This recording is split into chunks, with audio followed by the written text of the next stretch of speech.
So if true, Uber really needs to look into this. An Uber Eats delivery driver warns against illegal workers coming into your home. Significant security issue. So John Gray, who's been delivering for Uber Eats in New York for 5 years, said that the Post reporting that the delivery workers on the platform haven't provided proof of identity or gotten criminal background checks and don't even operate under their real names. This has potential for disaster, right? He says that unvetted drivers, particularly newly arrived migrants, pose a major security risk to New Yorkers by borrowing or renting genuine accounts which give them access to their homes. Illegal workers using borrowed delivery apps is a significant security issue as we go inside people's homes. In walk-up buildings, it's basically just buzz the intercom from the outside, buzz the door, and you walk in. It's the walk-up buildings that I feel have the greatest security gaps. A delivery person will do 3 to 5 deliveries per hour, which for a 12-hour shift, that means entering up to 60 private residences per day. Gray's concerns come after the Post revealed a black market that has emerged for Uber delivery brokers who predominantly target new migrants who arrive broke and without work authorization for a cut of their earnings. So people going out there, getting the account through their background check and then renting them out to these individuals. So if true, and I do believe this happens, he's obviously talking about it. And obviously this has New Yorkers and other people alarmed. But this is something that Uber needs to look into. And one of the reasons I say this is because very often,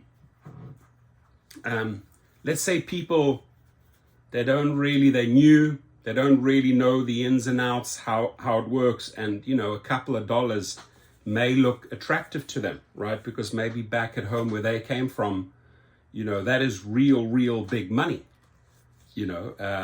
so they will go out there and, deliver for the twosies, the threesies, and the foursies. Problem being, bringing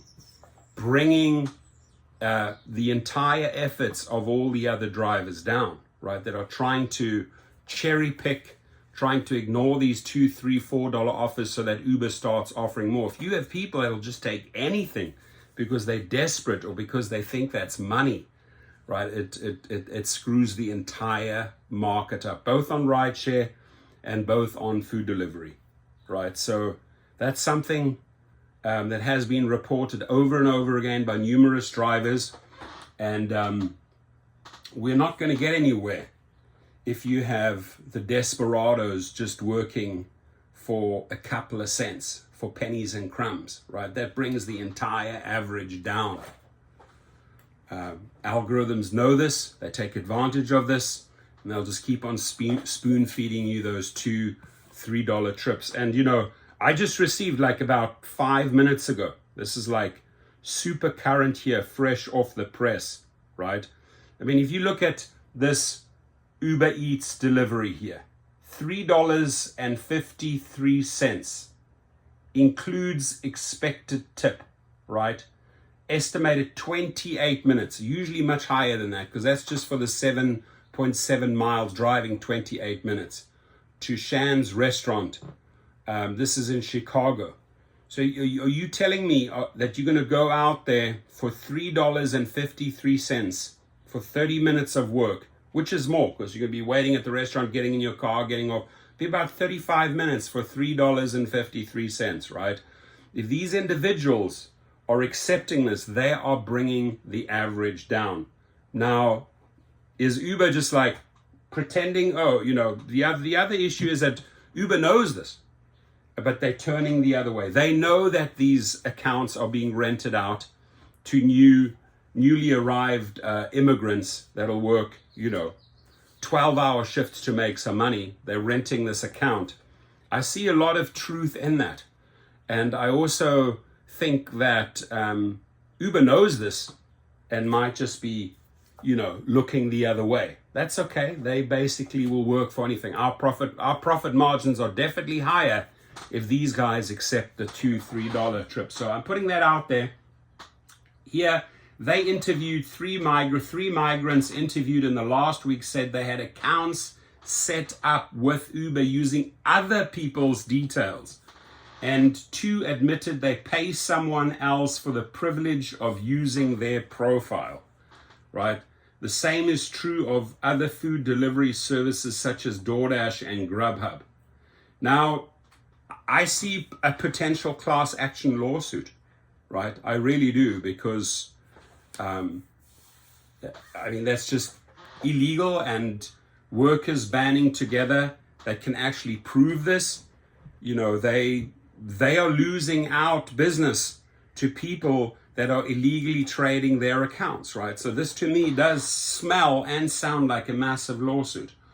Uber, and then they do the same on Doordash and Grubhub, by the way.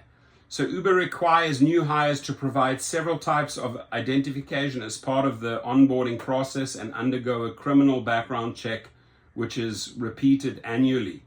All couriers who use the Uber Eats app are required to pass a criminal background check, be over the age of 18, and hold a valid right to work. Well, that's easy for the guy who intends to rent out his account, right? Okay, I'm not worried about my criminal check. I'll pass it. And now I'm going to rent it out for a percentage of the earnings. That could be a massive, massive racket out there. Any courier that fails to meet these criteria, including through periodic identification checks that require couriers to take a selfie to help verify their identity. So if it takes a selfie and you're going to start your shift, you're going to do a 12-hour shift, the guy that owns the account, just like, okay, I'm starting my shift right now. Okay, identified, hands the phone to the guy that's renting it, and off he goes. This is how this shit works, ladies and gentlemen.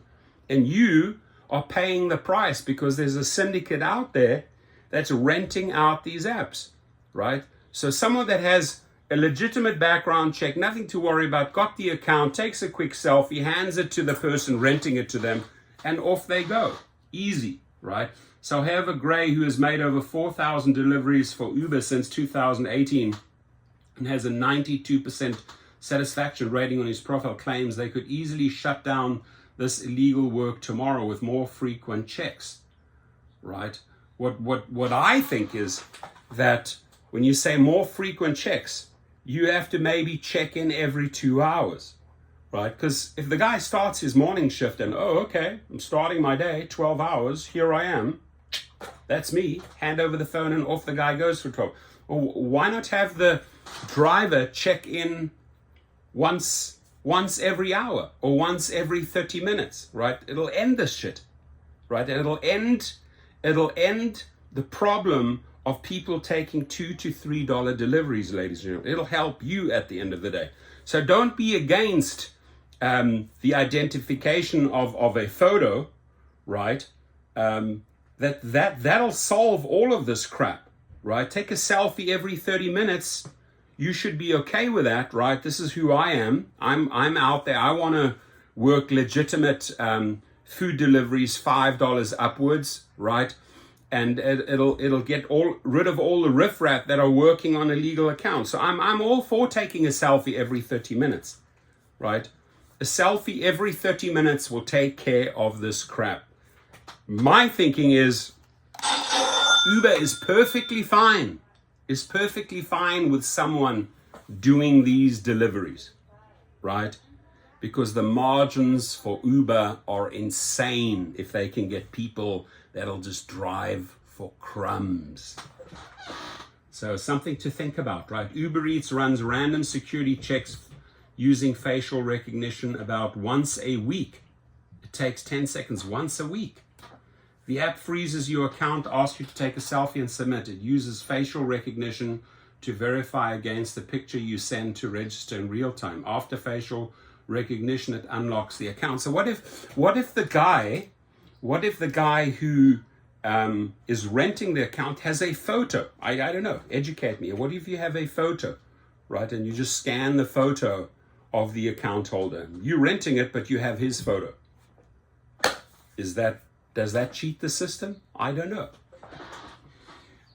Uber Eats firms up the security checks to every hour or so it will end. There we go. He just said it, right? Just what I was thinking, this guy is thinking. If Uber Eats firms up the security checks to every hour or so, it will end the illicit practice, because unregistered workers would have to stop working and hunt down the registered user, making working impractical. I mean, you just have to think you just got to think how these guys are cheating the system, right? All it takes is a simple change in their apps. Good point, really good point. But does Uber, does Doordash, does Grubhub really want to do that, ladies and gentlemen? I don't think so. The margins are better if these illegal accounts are out there. Your comments, please. This is an interesting one. I'd really want you to rip loose on this one. Thank you.